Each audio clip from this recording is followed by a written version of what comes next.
Perkenalkan, saya Tuti Handayani, NIM 19.100.069, Program Studi Pendidikan Agama Islam Fakultas Tarbiyah semester 6. Nah, sebelumnya saya ucapkan terima kasih kepada Ibu Fauzia Zahrawati, BMPD. Nah, selaku dosen pembimbing mata kuliah Sosiologi Pendidikan. Nah, di sini saya akan membahas tentang sejarah sosiologi pendidikan. Nah, perlu kita ketahui terlebih dahulu apa sih itu sosiologi pendidikan. Nah, sosiologi pendidikan adalah ilmu pengetahuan yang membahas proses interaksi sosial anak, keluarga, masa sekolah sampai masa dewasa dengan kondisi-kondisi sosial kultural yang terdapat di dalam masyarakat dan negara. Nah, pada masanya akan ada catatan sejarah yang menunjukkan bahwa ilmu sosiologi ini belum ada, kemudian mulai ada, dan selanjutnya terus berkembang sehingga dikenal dan juga dipelajari oleh masyarakat di era sekarang ini. Nah, selanjutnya kita akan membahas tentang tokoh sosiologi. Nah, tokoh di dalam ilmu sosiologi kemudian memiliki peran di dalam proses lahir sampai proses perkembangan ilmu tersebut. Nah, lalu siapa saja tokoh yang dimaksud? Nah, yang saya ketahui ada 4 tokoh sosiologi. Yang pertama yaitu Ibnu Khaldun. Nah, jadi Ibnu Khaldun ini adalah seseorang sejarawan Muslim dari Tunisia dan sering disebut sebagai bapak pendiri ilmu histografi, sosiologi, dan ekonomi. Nah, tokoh sosiologi Ibnu Khaldun ini mempunyai peranan penting dalam perkembangan ilmu sosiologi dan masyarakat. Beliau lahir pada tanggal 27 Mei 1332 di Maroko. Nah, karena keyakinannya bahwa penguasa negara bukanlah pemimpin yang mendapatkan kekuasaannya, menekankan dalam menghubungkan pemikiran sosiologi dan observasi sejarah. Nah, hal itu yang menyebabkan bahwa beliau itu dipenjara selama 2 tahun. Nah, menjelang meninggalnya Ibnu Khaldun pada tahun 1400, ia telah menghasilkan sekumpulan karya. Nah, hebatnya dia itu telah mengumpulkan karya yang mengandung berbagai pemikiran-pemikiran yang mirip dengan sosiologi pada zaman sekarang ini.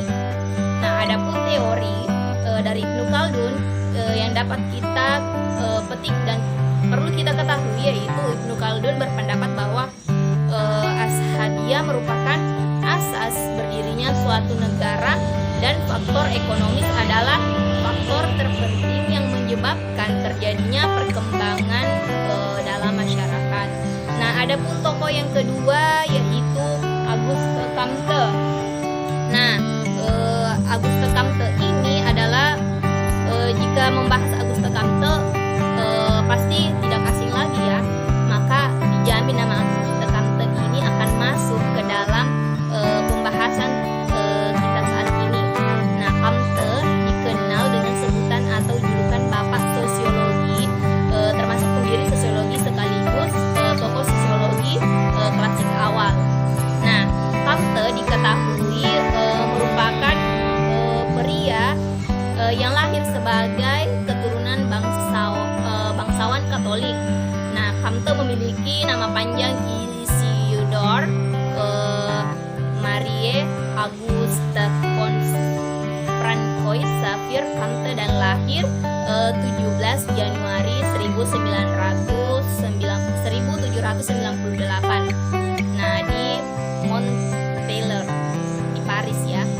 Nah, Comte diketahui pernah menempuh pendidikan di École Polytechnique di Paris. Nah, hanya itu yang saya ketahui tentang Comte. Nah, yang tokoh yang ketiga yaitu Herbert Spencer. Nah, tokoh ini adalah Herbert Spencer, lebih akrab disapa dengan nama Spencer, dan merupakan tokoh filosof yang sebelum dikenal sebagai salah satu tokoh sosiologi oleh dunia.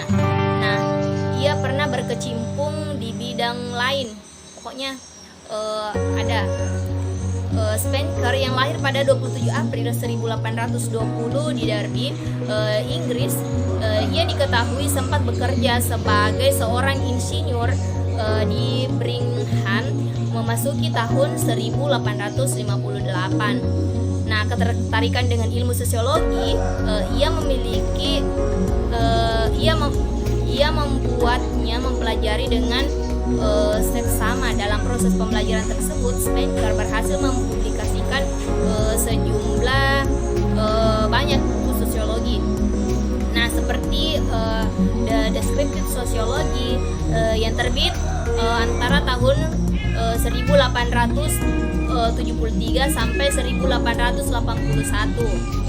Nah, kemudian ada The Study of Sociology di tahun 1873 yang menjelaskan tentang tatanan sosial di masyarakat.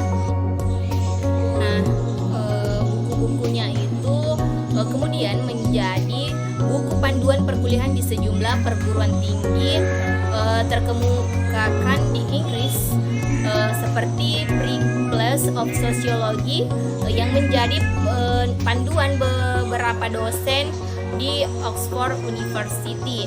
Nah, adapun tokoh keempat yang kita ketahui yaitu Emil Durkheim. Nah, Emil Durkheim adalah tokoh ini adalah di bidang ilmu sosiologi. Emil Durkheim yang lahir pada tanggal 15 April 1858. Durkheim lahir di kota Epina yang masuk ke dalam wilayah negara Prancis. Selama menempuh pendidikan, dirinya dikenal sebagai siswa yang pintar dan memiliki segudang prestasi. Nah, Durkheim juga dikenal dengan sebutan profesor. Nah, ia dikenal dengan profesor Potter dan mencetuskan sejumlah teori sekaligus karya yang ikut berpengaruh pada ilmu sosiologi. Nah, salah satu pendapatnya yang dikenal luas adalah tentang perspektif revolusi industri. Nah, menurutnya revolusi industri ini mempengaruhi solidaritas di masyarakat sehingga terjadi perubahan sosial. Mengenai perubahan sosial biasanya akan dipelajari saat masuk ke kelas 12 SMA kelas 3. Nah, sepanjang hidupnya Durkheim menerbitkan sejumlah buku dan buku pertamanya berjudul The Division of Labor. Kemudian ada The Rule of Sociology Method. Kemudian di tahun 1897 buku Susuklet yang memaparkan tindakan bunuh diri terbit.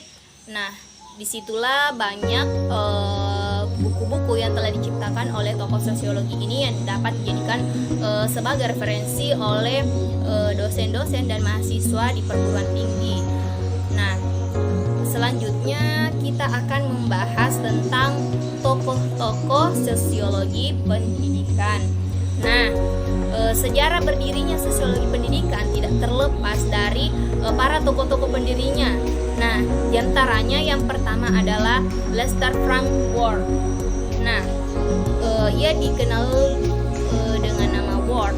Nah, Ward ini merupakan salah satu pelopor sosiologi pendidikan di Amerika Serikat yang mencetuskan gagasan lahirnya sosiologi pendidikan, seperti yang telah ia tuangkan dalam bukunya Applied Sosiologi yang khusus mempelajari perubahan-perubahan masyarakat karena usaha manusia.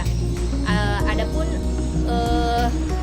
sumbangan Ward terhadap sosiologi pendidikan yang terpenting. Nah, yang terpenting ini adalah pemikirannya tentang evolusi sosial atau perkembangan masyarakat secara gradual yang menunjukkan proses perubahan yang terjadi di dalam dinamika kehidupan sehari-hari tiap-tiap masyarakat. Nah, adapun tokoh sosiologi pendidikan yang kedua adalah John Dewey. John Dewey ini mengembangkan gagasan dari Lester Frank Ward dalam bukunya yang berjudul School and Sociology yang terbit tahun 1899. Ia menekankan sekolah sebagai institusi sosial. Ia memandang bahwa hubungan antara lembaga pendidikan masyarakat sebagai sangat penting, pokoknya sangat penting. Nah, Dewi juga berpandangan bahwa tipe dari pragmatismenya diasumsikan sebagai sesuatu yang mempunyai jangkauan aplikasi dalam masyarakat untuk merealisasikan konsepnya. Nah, dia juga menawarkan dua metode pendekatan dalam pengajarannya itu, yaitu problem solving method dan learning by doing. Nah, adapun tokoh yang ketiga yang perlu kita ketahui yaitu Emil Durkheim. Nah, Emil Durkheim ini dalam sasana perkembangan sosiologi pendidikan salah satu seorang tokoh yang terkenal yang sangat penting adalah karena terutama pandangannya terhadap pendidikan suatu sosial itu ikhtiar sosial. Teori pemikiran Durkheim terangkum dalam konsep solidaritas sosial. Nah, Durkheim juga membagi solidaritas sosial menjadi dua, yaitu solidaritas mekanik dan solidaritas organik. Nah, adapun yang keempat yaitu Mannheim. Nah, tokoh yang satu ini Mannheim memasuki dan menekuni dunia pendidikan dalam sosiologi. Pemikiran sosiologinya terkenal dengan sebutan pengetahuan, yaitu sosiologi yang mengkaji hubungan antara masyarakat dengan pengetahuan. Jadi adapun yang perlu kita ketahui ini tokoh yang terakhir dalam sosiologi pendidikan yaitu George Payne. George Payne ini adalah sebagai tokoh yang kerap disebut sebagai bapak sosiologi pendidikan. Ia mengemukakan secara konsepsional apa yang disebut dengan sosiologi pendidikan. Payne menegaskan bahwa di dalam lembaga-lembaga, kelompok-kelompok sosial, proses sosial terdapat apa yang dinamakan hubungan-hubungan sosial, di mana interaksi sosial individu itu memperoleh dan mengorganisir pengalaman-pengalamannya. Ini merupakan aspek-aspek atau prinsip sosiologi. Nah, itulah tokoh-tokoh sosiologi pendidikan. Selanjutnya kita akan membahas tentang paradigma sosiologi pendidikan. Nah, paradigma sosiologi pendidikan ini perlu kita ketahui. Jadi sejarah perkembangan sosiologi pendidikan, sosiologi sangat dibutuhkan pendidikan tentunya, dan pendidikan tidak pernah surut, mundur dan diabaikan. Jadi perlu kita ketahui, jadi paradigma sosiologi itu ada 3 yang perlu kita ketahui. Yang pertama adalah fakta sosial, nah kemudian definisi sosial dan tingkah sosial. Nah, yang pertama kita bahas yaitu paradigma fakta sosial. Jadi dalam paradigma fakta sosial ini Durkheim adalah orang pertama yang menunjuk fakta sosial sebagai pokok persoalan yang harus dipelajari dalam ilmu sosiologi. Nah, yang kedua yaitu definisi sosial. Jadi definisi sosial ini Max Weber sebagai tokoh paradigma ini mengartikan sebagai sosiologi itu suatu studi tentang tindakan sosial antar hubungan sosial. Yang dimaksud tindakan sosial itu adalah tindakan individu sepanjang tindakannya itu mempunyai makna atau arti subjektif bagi dirinya dan diarahkan kepada tindakan orang lain. Sebaliknya, tindakan individu yang diarahkan kepada benda mati atau objek fisik semata tanpa dihubungkannya dengan tindakan orang lain. Yang terakhir yaitu perilaku sosial. Jadi perilaku sosial ini tokoh paradigmanya yaitu adalah B.F. Skinner yang memegang peran penting dalam pengembangan sosiologi behavior. Nah, benar mengkritik objek studi, paradigma, fakta sosial, dan definisi sosial bersifat mistis, tidak konkret, realistis. Objek studi sosiologi yang konkret, realistis adalah perilaku manusia yang nampak serta kemungkinan perulangannya, yaitu berupa paradigma perilaku yang memusatkan perhatiannya kepada hubungan antara individu dengan lingkungannya. Mungkin sekian penjelasan dari saya. Mohon maaf apabila terdapat kekurangan, dan saya ucapkan terima kasih. Wabillahi taufiq wal hidayah. Wassalamualaikum warahmatullahi wabarakatuh.